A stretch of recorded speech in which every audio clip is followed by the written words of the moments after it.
We've got an update on the tight end position as it relates to Vikings minicamp. We'll get to that in just a second. But first, I want to react to the, I guess situation might be too strong of a word here, but how it appears to be reportedly that the Vikings are protecting, trying to coddle, dare I say, baby JJ McCarthy. Everything that I'm reacting to specifically as it relates to this is coming from the Purple Persuasion. And if you don't follow them on Twitter, at TPPSkull, I highly suggest that you do. Every finite detail of information that you want as a fan when it comes to this team, in a concise message, they're all over it. Because there's so much information everywhere, it's hard to keep up. This is like a one-stop shop on Twitter for Vikings information. But they're messengers for the beat writers, reporters that cover the team. So this is coming from a combination of Darren Wolfson and Ben Gessling. So Darren Wolfson reports that JJ McCarthy was supposed to speak to the media yesterday, but instead that was moved to next week. And this is following Ben Gessling, who 2 days ago reports that they, as in the Vikings, they're trying to keep the temperature down as much as they can regarding JJ McCarthy. And if that's true, then, I guess I can understand why the Vikings, to some degree, want to protect their rookie quarterback, because pre-draft, that campaign for McCarthy to get to Minnesota by the fans was so loud that you'd be silly to sit here and pretend that you never knew it existed in the first place. However, I would argue to the Vikings organization that those same fans that were loud before trying to get McCarthy in purple, those same fans right now have realistic expectations.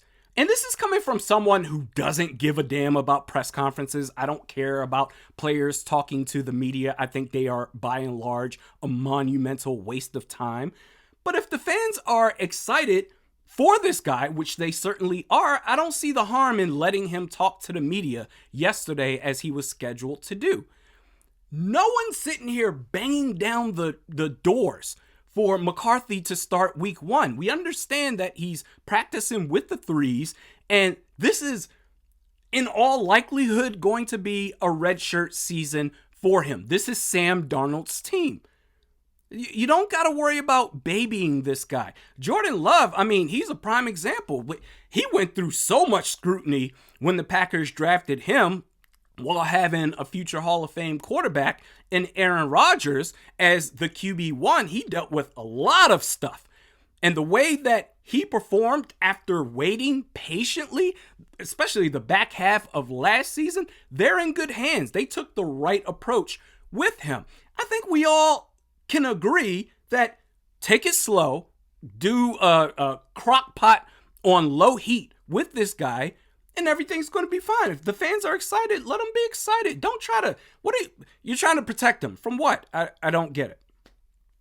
But going to the tight end position, reportedly, Robert Tonyan, I said this was going to be a big deal. This is a significant signing. He's going to make this roster, and he's going to make an immediate impact. So far in minicamp, he has been lights out, catching everything. Just snatching the ball out of the air, making eye-popping plays consistently. And if you follow the reaction to the signing of Robert Tonyan a couple of weeks ago, this shouldn't shock anyone at all. This is what he does. And with Hockenson, who's going to, and I'm just guesstimating here, likely going to miss the first half of the season, Robert Tonyan, along with Johnny Munt, will be firmly in the mix to see significant snaps to make plays. And sticking with the tight end position, when I first saw this, I initially rolled my eyes because this is something that's done every single year with every team during OTAs, training camp, mini camp, whatever. Okay, you're just experimenting for the sake of experimenting. It's not going to harm the team. You're just trying to get cute here, whatever. But After a brief eye roll, and I sat and let it marinate a bit, I said, oh, this makes sense. This so obviously makes sense. It's been under our nose this entire time. Why wasn't this done before? N'Keal Harry, who was drafted as a receiver in the first round, is going from the wide receiver position to a tight end with Minnesota. And let me break down exactly what, okay. I don't want to get too excited here or too far ahead of myself, but let me break down exactly why this could be a big deal. Mentioned this earlier. Hockenson, he's going to be out for a while. The tight end position with this team, it is open season for any player to shine their way through to get a significant role, whether it's through mini camp or training camp. Furthermore, as it relates to N'Keal Harry, let's be real. He's up to this point in his career, he has been a bust. First round wide receiver drafted to the New England Patriots, in large part because of shoddy footwork and route running. Can't create separation. And against these cornerbacks at the pro level, forget about it. Every pass attempt that you decide to use to target on N'Keal Harry, every pass attempt is going, if he does haul it in, it's going to be a contested catch. You're not going to be successful that way. But you move him to the inside, and according to N'Keal Harry, he went from 230 at season's end last year to now 240, 6'4", 240 pounds. You move him inside, he's no longer being covered by corners. He's being covered by linebackers. I mean, what are we doing here? Route running is not as big of a deal at the tight end position as it is with a wide receiver.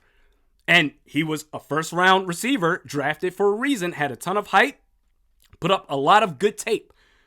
You take that freakishly athletic ass dude and have linebackers covering him, and make no mistake about it, no serious defense in the league is going to sit here and say, you know what, oh, N'Keal Harry, he's out here on the field on this particular snap. Let's bring our slot corner in on him to really make sure he doesn't cause any damage for us. No one's going to do that. Not a serious defense, because they're going to be too busy trying to cover Justin Jefferson and Jordan Addison. And more often than not, with a safety dropping down or any sort of double teams, it's going to be on Jefferson's side. This man's going to have one-on-one coverage against linebackers? Hey, man, I'm not saying this is going to turn into the greatest thing ever, but it's up to N'Keal Harry now to at least, I think he's going to make the team, but at least wow the coaching staff enough to where he gets some snaps and can make plays. I mean, you look at every little detail. You need a lot of things to go right for Minnesota this year, but I mean, you're going to have a run game. Sam Darnold with this roster, he's never had a supporting cast like this before. Brian Flores leading the defense. And even with Hockenson out, that you at least have two players in Munt and Robert Tonyan that you can rely on. But N'Keal Harry, dare I say, could be borderline an X factor. I'm very interested on how this further progresses. N'Keal Harry at tight end. I need more information.